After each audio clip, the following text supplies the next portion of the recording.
Alright, it seems like Ukraine again crossed the Russian border in Zhuravlovka village. It's the Belgorod Oblast. Ukraine used lots of the artillery systems, Russia responded, and Ukraine went there also with the ground forces. Guys, and actually it wasn't the Ukrainian attack. Russians actually wanted to go to Ukrainian territory and cross the border with a big convoy. So it was the counterattack of Ukraine on that side. Ukraine used the MLRS systems to target the Russian convoy, and Russia has tremendous losses out there. I have the video, I will share it on my Telegram, and here you may see some of the Russian vehicles and smoke coming with fire. Ukraine used the surveillance drones to identify the Russian convoy, and later on it was kaboomed. A huge success of Ukraine repelling the Russian forces, and maybe those were sent to the Kharkiv direction to reinforce the Russian group on the northern side of Kharkiv, but Ukraine interrupted that offensive. But again, then I look at the picture, there is no road connected to this way, so probably Russians definitely tried to enter Ukrainian side, so Ukrainian territory from Zhuravlovka village, but it didn't happen as they planned. However, it's still being confirmed by the other military analytics that definitely Ukrainian forces are presented not far away from Zhuravlovka on the Russian territory. As a variant, maybe our guys crossed the Russian border, Russia sent the new reinforcements, and they were kaputted on the way. Hello my friends and welcome, my name is Dennis and this is the latest update from Ukraine. So we have some of the good news for Ukrainian side. Ukraine repelled the Russian attack in the Toretsk town. Well, it happened right in the central part of this town, so Russians occupied all of those buildings, but yesterday Ukraine started the counteroffensive and those buildings were liberated. Yes, the fight is ongoing in this micro scale for now in most of the settlements. Then Russia gets into the village, town or the city, they propel quite slowly. If Ukraine obviously tries to keep positions, if Ukrainian army is ordered to leave the place, Russians propel much faster. And as you see, the biggest part of the tourist town is still under Ukrainian control. We'll see how it goes this autumn because Russia pushes quite hard in this place. They attack from two of the sides, from this side and from this one as well. Why are Russians so slow in the region? Because Ukraine disturbs the supply connections for them. From the Institute for the Study of War, we also have the confirmation that Ukraine liberated the lands. But again, if we check out the general updates from the deep state military map source, they say that Russians moved into it. So let's go to the place. It was yesterday and it is today. Again, yesterday and today, probably you can see that Russians took this territory, but according to different sources, Russians already took this part and Ukraine was able to kick them out from this side. Guys, I am with you since 2022 and we are speaking now about small streets, buildings and very tiny villages, but in February and March of 2022 we were speaking about the vast areas of Ukrainian territory which Russia occupied, so now Ukrainian army is more successful in defense compared to what it was in the beginning of 2022, and the second army in the world, the Russian army, is unable to reach its goals very fast. They do it very slowly with heavy losses. Like for example, if we check out the update in Pokrov's direction yesterday today, there is any change at this part of the front line. Again, no change. Just here in the south we have a little change in a Russian movement. They took this part of the field, half of the field per 24 hours. That's the Russian success, and they lose many of the vehicles and many of the troops really slowly. So they cannot afford actually this kind of the movement, even though they're taking the ground. Russia would have to spend several of the armies they have right now to occupy, all of the Donetsk Oblast. They've lost already 600,000 soldiers, okay, and wounded. And to get Donetsk under control, they need to waste even more, up to 1 million or maybe 1,200,000. Yes, Ukraine loses as well, and yes, Ukraine also has losses, but not as dramatic as the Russian side. To compensate the losses for Ukrainian side, we need to obtain the constant military support and up-to-date military equipment. By the way, guys, if you want to support the job that I do daily on YouTube, you may do it via Patreon. I'll put the link for my Patreon page right in the video description below. Thank you so much for supporting my motivation. Then YouTube cancels monetization. Alright, we have some interesting news from North Korea. That country starts to escalate not only in Korean Peninsula, but also in Ukraine. Well, just a couple of days ago, North Korea and Russia signed a treaty for the protection for the security of their country. It is basically the same as the 5th article of NATO, so if someone attacks North Korea or Russia,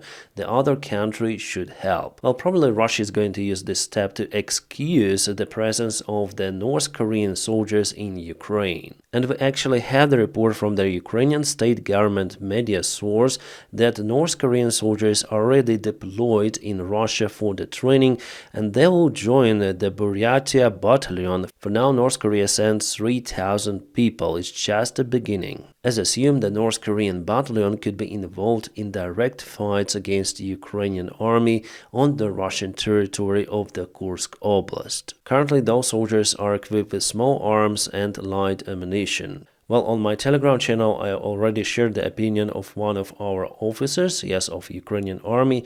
I read his posts quite a lot. And he is kind of competent in analyzing all of the situation. So what he writes against the possible fights between Ukraine and North Korean soldiers. Then I heard about the North Korean soldiers. In my head, there is always this kind of image, the meeting between North Korean soldiers and South Korean. It happened on a common border not long time ago. As you can see, the difference is kind of big. The other thing is that the North Korean army is clumsy and the Soviet type of the army. They're in lack of motivation and do not understand the current rules of war that applied on the battlefield. So he thinks that those soldiers will not be effective and could be used just as a meat in the most difficult directions. Then the Russian main army will attack from the flanks. The same strategy as, by the way, the Wagner army used in Bakhmut with the prisoners. So here the role of the prisoners will be conducted by North Korean soldiers. Russia may even say that those are not North Koreans but Buryats because they look quite similar. So that's the opinion of our officer, and partially I agree with that definitely those soldiers are in lack of military experience. North Korean army is damn old. Mostly it's all about the military parades and clapping, so I wouldn't recommend Kim Jong-un to test his army in Ukraine. It will fail. It is even worse than the Belarus army. And what's the motivation of the North Korean soldiers to fight somewhere thousands of kilometers away from your homeland? Then you were programmed by TV that your biggest enemy is your neighbor and also the United States. Ukraine can hardly be the enemy in that case. Well, Zelensky also said that North Korea is joining the war, that Ukraine will have to fight against two of the countries very soon. Plus we know that North Korea supplies lots of the ammunition to the Russian army. Without North Korea, for Russia it would not be possible to gain the ground in Ukraine, because at least half of their artillery shells are made in North Korea. Plus this country continued to escalate on their peninsula.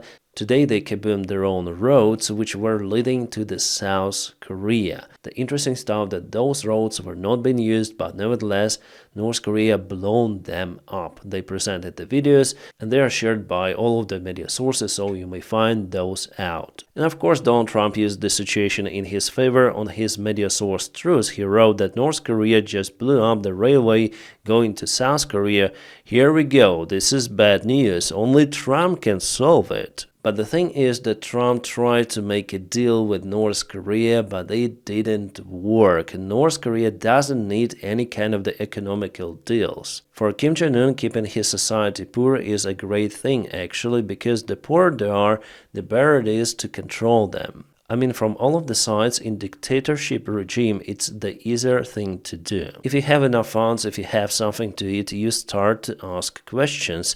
Maybe we should live better, even better and better. In democratic society it works, but in autocracies it will lead to the collapse of the leadership of those dictators. Plus, if you check out what happens in Russia, then they just pay huge sums of money for the soldiers, and Russian men voluntarily join the Russian army because they live in poverty in their usual lifestyle. Can really Trump solve it? Well, he tried, but it didn't work, and it will not work with North Korea. The only deal possible with North Korea is to block the country completely, to apply the strongest sanctions. But you know, North Korea also borders China, so they have direct support from China and also from Russia. I mean, technological stuff, some of the aviation, military chips, and so on. But still, I think there is the possibility to really pressure the country until regime collapses itself. The White House reacted on the news about the North Korean soldiers with a strong and enormous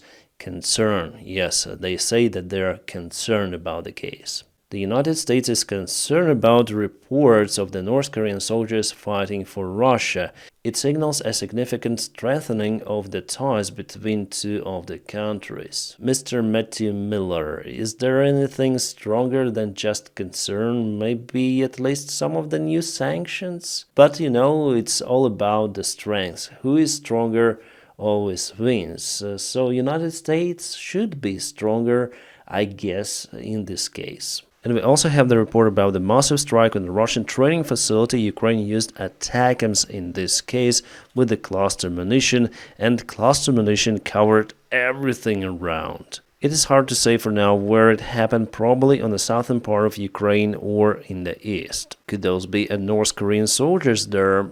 Who knows? Alright, now let's go back to the military map, the Kupiansk direction. There Ukraine announced the evacuation of civilians from Kupiansk city. The city is divided by the Oskil River into two of the parts, and I know that Russians already targeted the bridge. The bridge is still okay for the transportation, but how long no one knows. So that's why Ukraine decided to announce the evacuation, while at the same time, according to legislation, people have a right to stay. No one can force them to leave their homes, but I think it is necessary to leave the homes right now and leave the place, because you see that Russia jams the Ukrainian army, so their next move will be directly towards Kupiansk, the Oskil River. They'll try to do it even this year. Well, it all depends on their success or not success in Donetsk front line, and we have some of the videos stating that a Russian army is not that successful there. Russia mostly assaults with infantry forces, and that's why, guys, I am unable to show this video on the YouTube platform, but I publish almost everything on my Telegram channel, so I highly recommend it to subscribe for my Telegram. But in Kurahovo direction, Russia used quite a lot of the vehicles. Kurahovo is over here, a little to the south from the Pokrovsk direction. Now Russia tries to break through Ukrainian defense and reach this settlement. Yesterday, actually, they were successful. They've took, I think, this field. It is not yet shown on the deep state military source, but in a future update, I think we're gonna see it. And later on, with the same units, they tried to go to Kurahovo but failed. This video was filmed by the Russian side and published as well. As you can see, they have many of the tanks. The convoy was spotted not far away from Kurahovo. They were very close to each other. Fantastic target, but somehow Ukraine didn't have the drones to use. That's why Russians were able to break through yesterday. However, today, this convoy was demolished. We have this video today, as our guys say those are the same vehicles as yesterday. They just turned to the other direction and they were totally annihilated by Ukrainian drones and artillery. Why it wasn't done yesterday? Well, maybe to let them closer to Ukrainian positions for more precise fire. There are some of the Ukrainian commanders in Ukrainian army who know what they are doing, and this operation was definitely a successful one. Just yesterday I wrote on the Russian channels that hooray, were successful in Kurahovo direction. The enemy, so Ukrainian side, didn't use any drones, artillery, and without any battle our brothers gained more territories. But obviously they were spotted by Ukrainian side, and today they tried to assault even more with the same convoy, but it was, as you see, kaboomed. I wish I would be able to publish all of the videos on YouTube. Well, this Russian tankist is lucky to stay alive. He films his burning machine. He says that it saved his life, and from what I can see, they used T-62 very old tanks. You know, guys, I sometimes have the questions of why Russians know about Ukrainian positions and how they precisely send their surveillance drones. It seems like they know where Ukrainian forces are, I mean exact location, as it happened, for example, with the Ukrainian Patriot system that was hit by the Russian Iskander ballistic missile. Well, the answer is simple. Russians do have their spies, not just just in Ukrainian military command, but also among the Ukrainian low-rank officers and sometimes even soldiers. So today this guy was arrested by Ukrainian military intelligence, and it was confirmed that he was hired by the Russian FSB. He was providing the detailed information about positions of Ukrainian military units, artillery, BMP, air defense systems. Because of him, Ukraine lost many of the units, so he is now facing a life term in prison. But if Russia admits that he was working for them directly, maybe there is the possibility for him to be released during the exchange. It also could be as officials say, but it depends on the current circumstances. I wouldn't exchange this guy if it is proved that definitely because of his actions many people were zeroed by the Russian Iskander missiles and artillery. About the Russian losses, here's just one small cemetery in Tatarstan. You can see many of the flags, and Russia definitely lose a lot of the troops, a lot of the forces. Small cemetery of Tatarstan, which was recently opened as locals say. But after all, the population of Russia is quite big if you compare it to Ukraine. Now I see more and more rhetorics from Ukrainian media and Ukrainian officials to lower the mobilization age for the Ukrainian man, because the average age of the Ukrainian soldiers in Ukrainian army is 40 with something, close to 50. And if this war continues, obviously Ukraine would have to mobilize almost everyone. Our Western allies even say that Ukraine should mobilize even 18-year-old boys, but I would say it's quite risky for Ukraine as for the country in the future. Well, here's the graph of the population of Ukraine that was done, I guess, 5 years ago. So now for sure it is different because many people left the country and many people suffered because of the war, so the numbers are a little different now, but the general ratio to the age is the same. So here we have the age from 0 to 100, and the group which is mostly fighting on the front lines are the people between 30 and 50 years old, and as you can see, it is the largest group of the Ukrainian population. But if we go to 20-25 years old, if we look for the younger generation, there's simply no one to mobilize. Well, you can try to mobilize those people, but in the future there will be no Ukraine in the terms of population if war continues with the present scale. If we have the question here with the largest percent of the population here, my friends, well, it's a kind of the risky game, and Zelensky actually doesn't want to do it. I mean, to announce the mobilization of this group, but he is pressed from many of the sides. So even before the war, this group of age was a critical one in terms of the population, because they were born in the most critical part for Ukraine after the Soviet Union collapse in the 1990s. People simply didn't want to make kids because of the critical economical, financial state of the country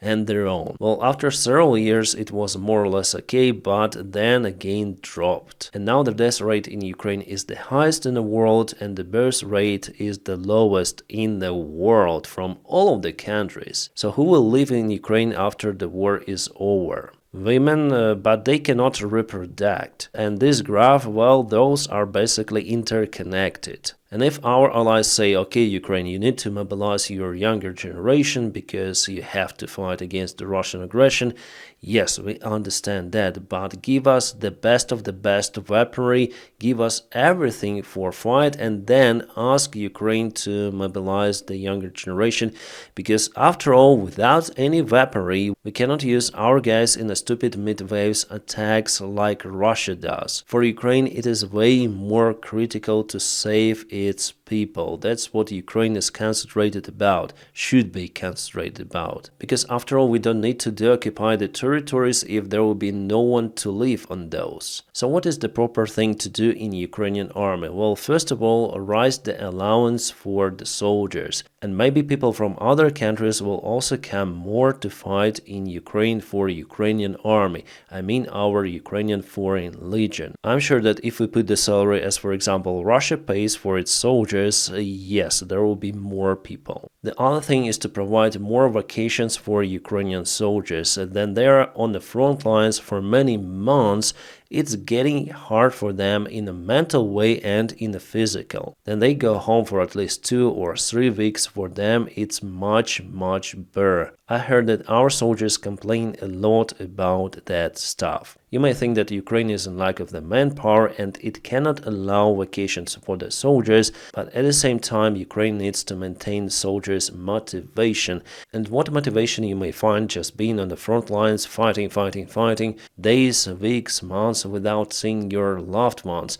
They're not on the other planet, they're just hundreds of kilometers away from the front lines. You need just a few hours, half a day sometimes, to go home. If we speak about the American soldiers' experience, yes, they were deployed, for example, in Iraq for 9 up to 12 months, sometimes even 15 months, but at the same time it wasn't the active battle zone all the time. They were based in American bases in Iraq. Yes, they were fighting for some days, and after it they were coming back to their bases.